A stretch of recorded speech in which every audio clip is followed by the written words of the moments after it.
DJ Scream. Rippin' grain. I do this for real. On the slab. I do this for real. Rippin' grain. I do this for real. Yo, we back. So, ladies and gentlemen, welcome to Emory University's most popular radio show in history. I am your boy, DJ Marlon Brando, and I'm here with my homie, DJ Daniel Son, aka the Karate Kid, aka old ass man, but that's not really that relevant. aka Mr. VIP. Yo, we got a very special guest in the studio today. Ladies and gentlemen, help us introduce the man himself, DJ Scream. Let's get it. Snaps. What up, homie? What up, y'all, man? I'm trying to get this Snapchat thing down. Yo, so let's get this popping, yo. You on my Snapchat, dog? Hey, let's go. Hey, put my number on there, though. Your phone number? They need to get the hose up. Hello. Yo, so like I said, we're in the studio with a veteran, a true legend in the game, DJ Scream. Somewhat of an idol to aspiring young DJs like ourselves. Word, and I appreciate that. Twice my size, yo. Yeah, actually, literally, we just took a picture and Brandon was standing on the chair at DJ Scream's chin. Yeah. Bees like we that, are literally man. looking up to this man right now.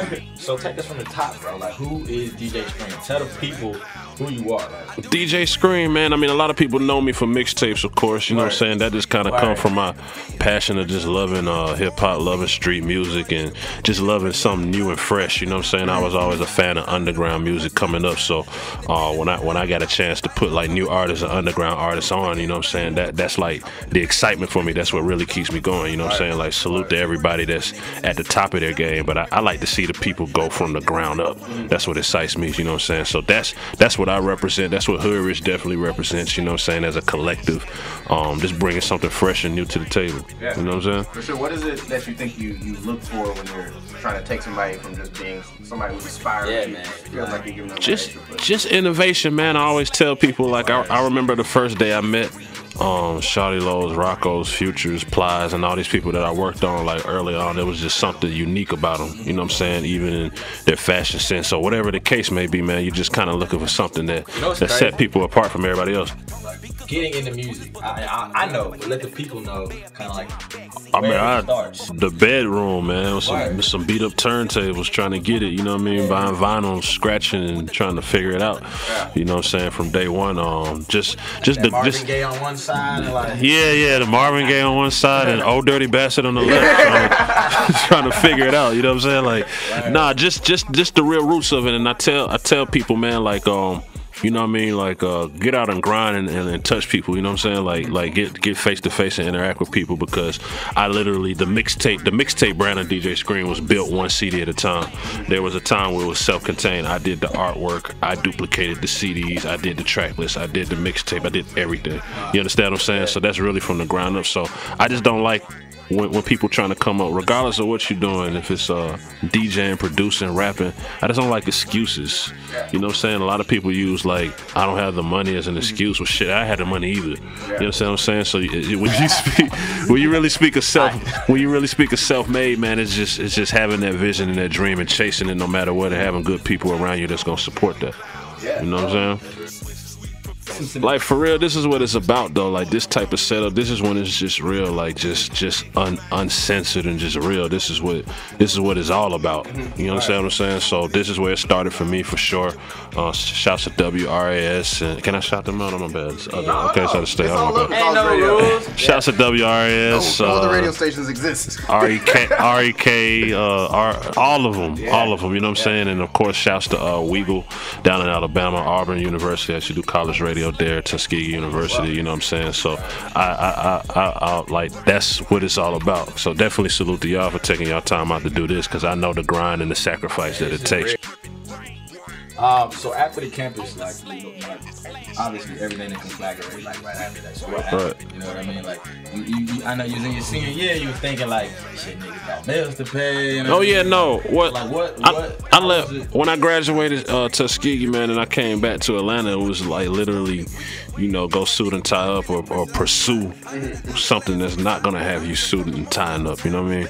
So that just began. It's almost like starting over, because you know how it is. Like as a senior in college, we dominated everything. You know what I'm saying? So the money was cool. You know what I'm saying? The money was actually cool, but I'm just the type of person to kind of go for a bigger pot. You know what I mean? So I was like, I gotta go to Atlanta and start over. I know this. You know what I'm saying? So started literally started over, and just from a radio situation, you know, the mixtapes eventually opened doors. Before I was even on local radio here on Hot, it was Sirius that reached out to me. Actually, XM. You know what I'm saying? On a national, merger, right? Right. It's actually a national level. So they was sleeping on me locally, or you know, didn't believe in me locally. And here I am, like, I got a show, and at first my show, they was like, "Oh, we don't want to hear all this South shit." So I had 30 minutes.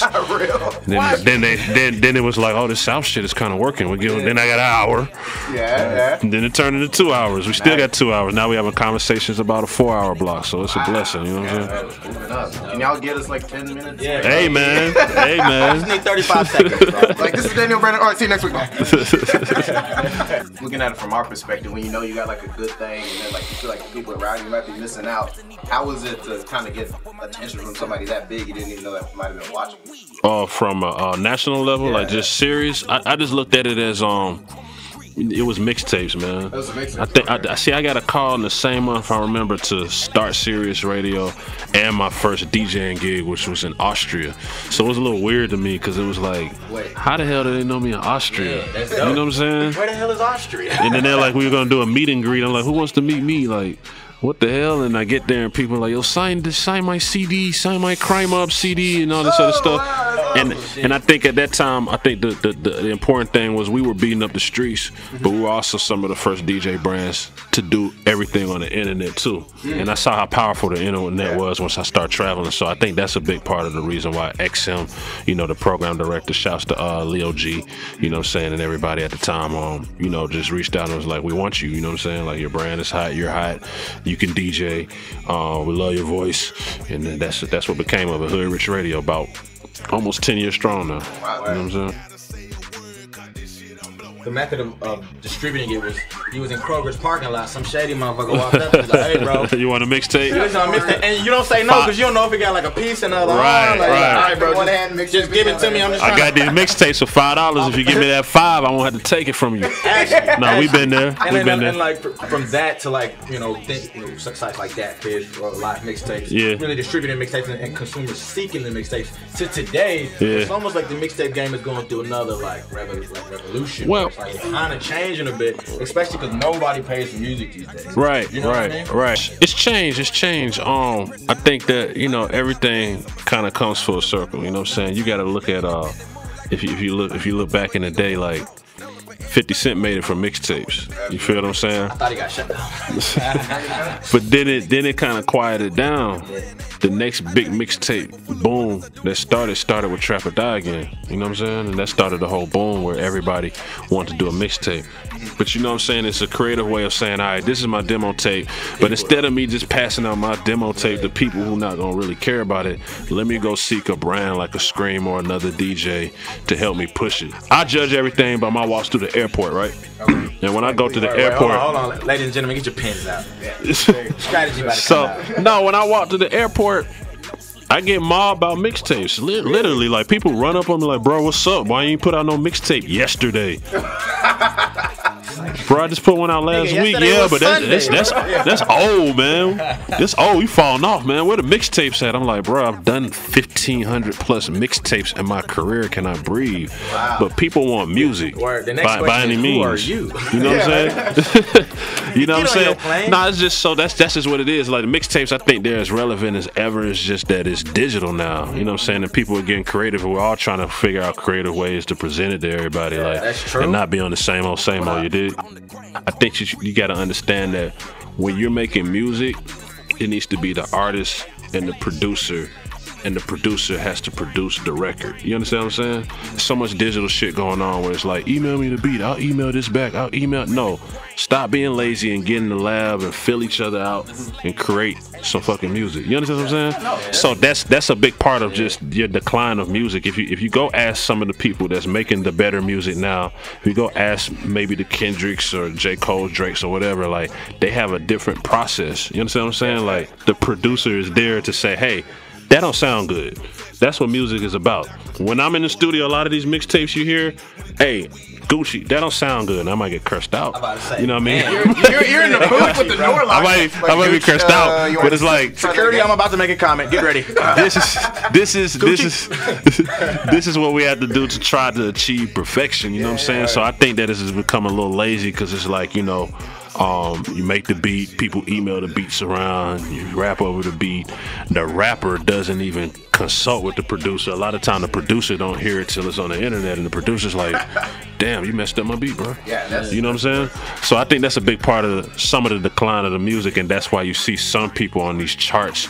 I'm sure that Drake and Fetty Wap's creative process and the hits that they make, you feel what I'm saying? Yeah. It's different than other people's creative process. You know what I'm saying? Fetty Wap is probably different too. We're just talking about the numbers, the hits. You know what I mean? Putting points on that scoreboard. Hey, you know what I'm saying? They winning for a reason. I know you're a DJ. Me and my homie was just talking about it. We feel like every one of Fetty Wap's songs is him just like playing the previous song backwards. Playing the song backwards. Like I just heard this shit. But hey, man, if it ain't broke, don't fix it. Like actually, if it ain't broke, don't fix it. You know what I'm saying? Same philosophy with his eye. Because it's he said that.